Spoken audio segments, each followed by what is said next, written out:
melaksanakan semua ketaatan kepatuhan kepada Allah Jalla Jalaluhu wa Ta'ala Adamatu, agar insyaallah semua yang dimintai pertanggungjawaban nanti di hari kemudian, insyaallah semua amalan kita menjadi benteng.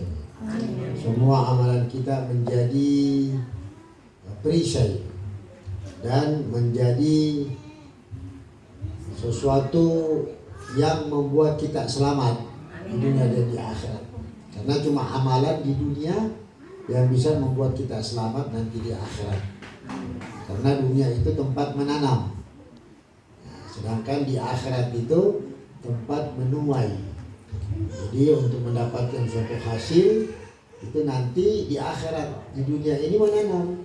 Jadi memperbanyak kita punya aktivitas ibadah sebagai aset agar nanti di hari kemudian kita selamat. Karena jangan ibu kira atau bapak kira bahwa di akhirat tidak ada hisabnya Allah. Ada. Kita sudah mulai dihisab itu di kubur. Perjalanan kubur itu sampai masa terakhir daripada dunia, ya. Nanti kiamat itu kita tidak tahu jumlah waktunya. Boleh jadi bertriliun-triliun miliar hari, atau boleh jadi ya bertriliun miliar tahun. Jadi berapa lama kita nunggu? Berapa lama kita nunggu? Lama kan? Nah kalau tidak ada aset kita seperti qiraatul Quran, doa zikir, sholat, sedekah, saum, puasa, ziarah seperti ini, ziarah kubur. Ini aset paling besar ini. Aset yang paling besar itu ziarah kubur. Makanya kita jangan kecolongan. Kalau ada sebagian orang tidak senang kubur, ya biarin aja. Oh memang dia sudah diberikan hidayah sama Allah, nggak senang sama kubur, memang mau dipaksain.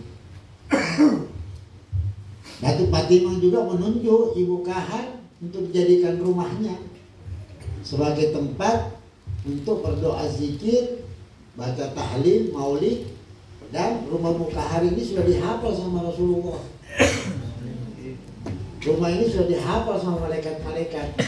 Karena ketulusan keikhlasan hatinya Bu Kahar selalu ya membuat kita yang musafir, karena kata Rasulullah doa yang paling mustajab itu doanya musafir.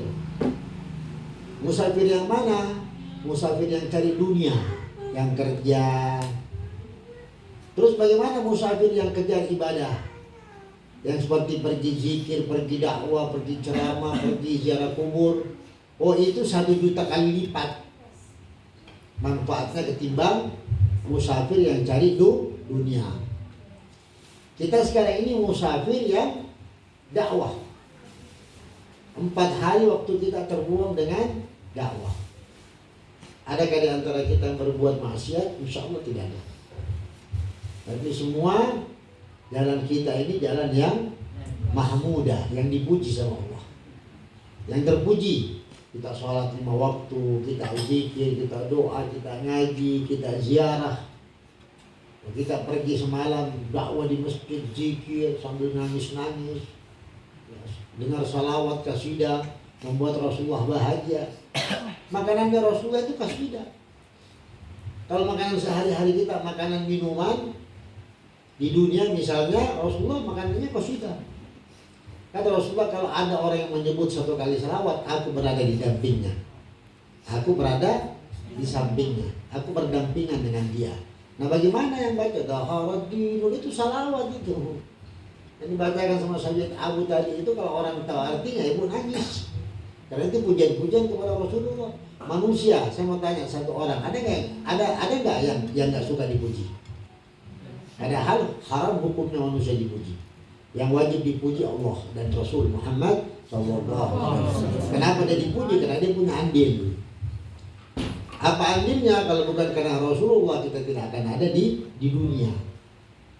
Jadi Allah semua sudah mentakdirkan perjalanan kita itu pergi ziarah, sudah mentoknya di rumah Ibu Kahar.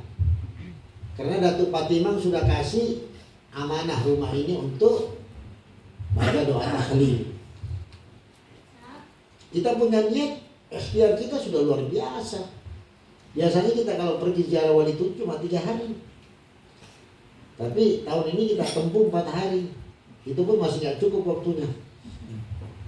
Tapi semua sudah diatur, di skenario oleh Allah Subhanahu wa taala bahwa inilah tempat kita berdoa, berzikir, bersolawat.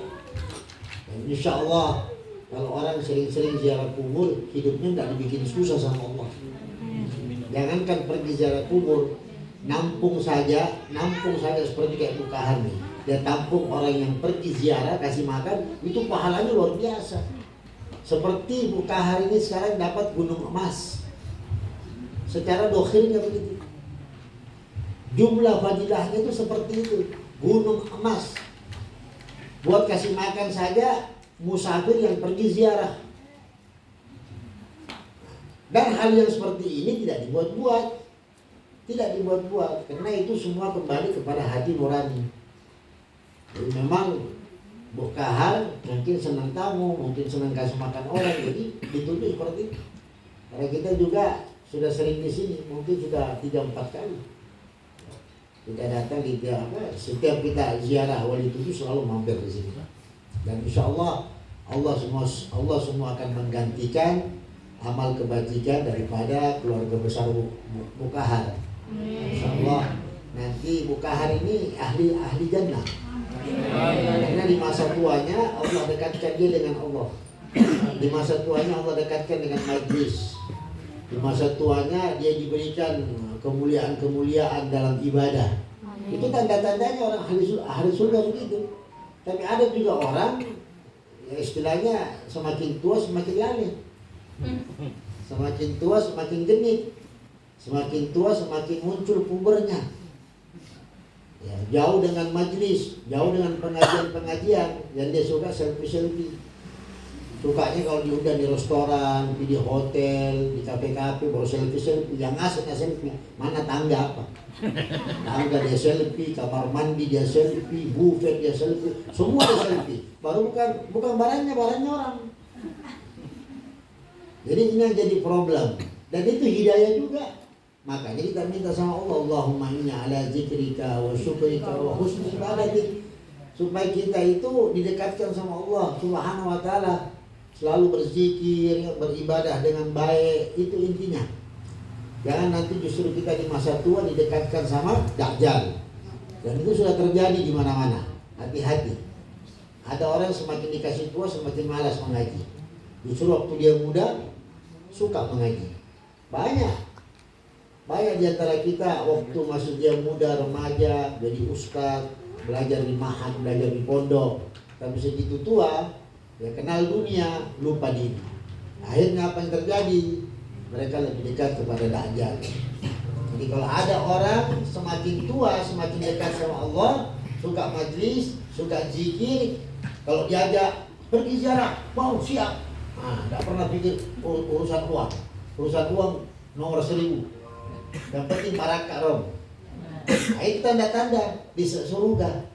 Itu tanda-tanda ahli jannah. Tapi kalau ada orang jaga, ayo keluar sono, tunggu dulu Habib, ada pengantinku, ada ahli santri, ada indiku. Wah itu tanda-tanda ya.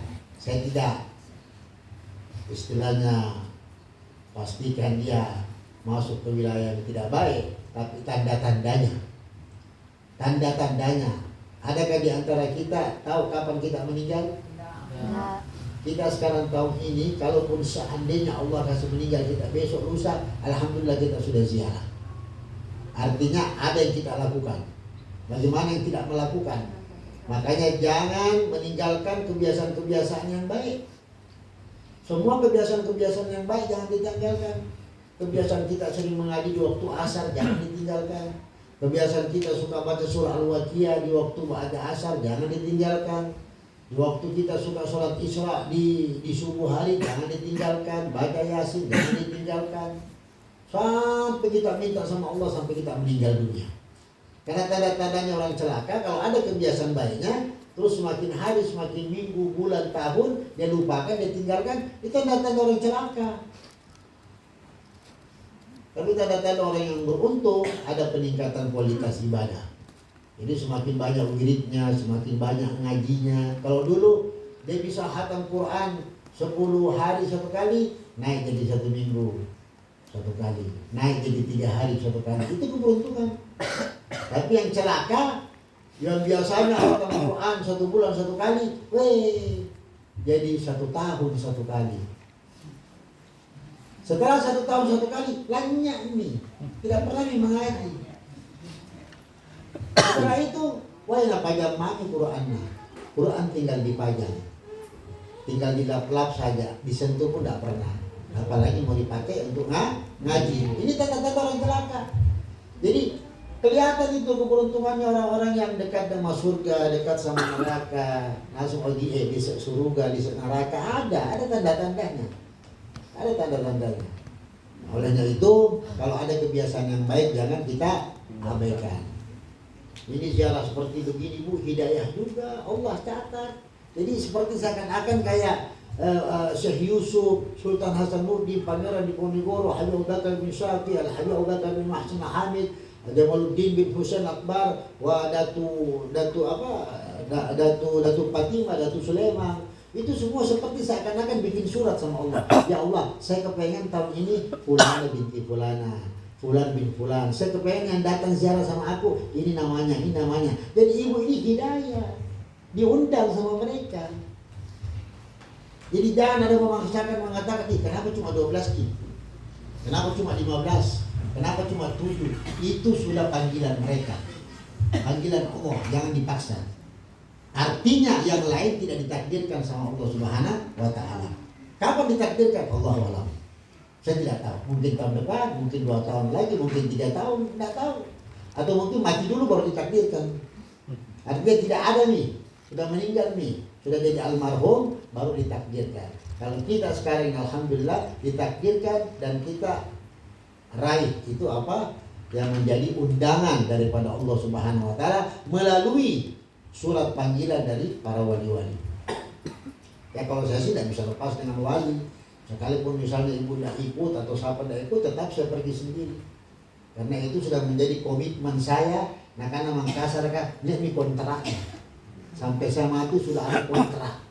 Sama kalau ibu kontrak rumah, kontrak 1 tahun, kontrak 2 tahun. Kalau saya kontrak sampai saya meninggal. Malah saya minta supaya anak-anak saya nanti besok lusa ikuti saya. Itu yang saya minta sama Allah melalui para wali-wali. Karena saya sudah merasa nyaman, sudah merasa enak. Apa yang saya butuhkan Allah kasih. Dan semua dipermudah. Dan keyakinan saya memang sudah maksimal. Ya, saya tidak salahkan ibu-ibu dan bapak-bapak, itu kan persoalan keyakinan. Jadi orang-orang yang senang dengan ziarah-ziarah seperti begini itu persoalan keyakinan. Jadi alhamdulillah. Tadi misalnya kalau kita tempuh Datuk Fatimah ke sana 4 jam, pulang 4 jam, berarti 8 jam. Belum kita doa zikir di sana 2 jam, berarti jam 10. Berarti 10 jam. Tambah lagi dengan jembatan rusak 1 jam, berarti 12 jam. Kalau kita seandainya berangkat tadi jam 2, kita tiba di sini jam 12 malam. Kasihan kapurunnya mukahar. Jadi dingin. Terus kedua, kita tidak mungkin mau zikir kayak tadi, teriak-teriak, pasti tetangga marah. Kondang di batu. Jam 12 malam itu disikir. Jadi sudah Allah yang atur semua. Jadi jangan ada di antara kita bilang, kenapa begini, kenapa begitu. Mau kau bertanya kalau kau sudah mati. Kau bilang sama Tuhan, ya Allah kenapa saya mati? Ya tidak begitu. Kenapa saya stroke? Nah, karena dia bilang orang Bugis, tarime totomu. Kalau kau dikasih stroke, tarime totomu. Mungkin ada sesuatu hal yang Allah cinta sama kau sampai kau dibuat seperti itu. Jadi semua apa yang terjadi di dunia kita terima apa adanya. Insya Allah semua itu jadi kebaikan. Mudah-mudahan saja perjalanan kita ini yang mana perjalanan yang cukup melelahkan, cukup capek, ya. Karena kita bukan saja pergi ziarah, tapi kita juga pergi dakwah. Karena itulah manhajnya kita, itulah kita punya model cara dakwah seperti itu. Sebenarnya kalau kita mau terima undangan terlalu banyak, cuma khawatir juga waktu kita terbuang begitu banyak, apalagi kita mau istirahat untuk kegiatan malam akhir tahun baru. Karena malam akhir tahun baru tidak cara. Jadi perlu kita sesuaikan juga tenaga dan pikiran. Ya baiklah, kita berterima kasih banyak kepada Ibu Kahar. Mudah-mudahan Ibu Kahar beserta anak-anaknya, mantunya diberikan umur panjang, diberikan kesehatan, diangkat semua penyakit-penyakitnya, terus dikabulkan hajat-hajatnya, anaknya dijadikan anak yang soleh dan solehah, sakinah mawaddah warahmah, dan soal pergantian semua biaya Allah pasti melebihkan sampai 700 kali lipat. Tidak ada salahnya orang yang berdagang sama Allah. Orang yang berdagang, berusaha, berbisnis sama Allah tidak akan pernah rugi. Yang ada jadi apa? Tajir, jadi kaya raya. Jadi kalau ada orang pelit, bakhil sama Allah, berhitung sama Allah, maka pasti dibuat susah juga oleh Allah Subhanahu wa Ta'ala. Baiklah, wabillahi taufiq wal hidayah. Wassalamualaikum warahmatullahi wabarakatuh.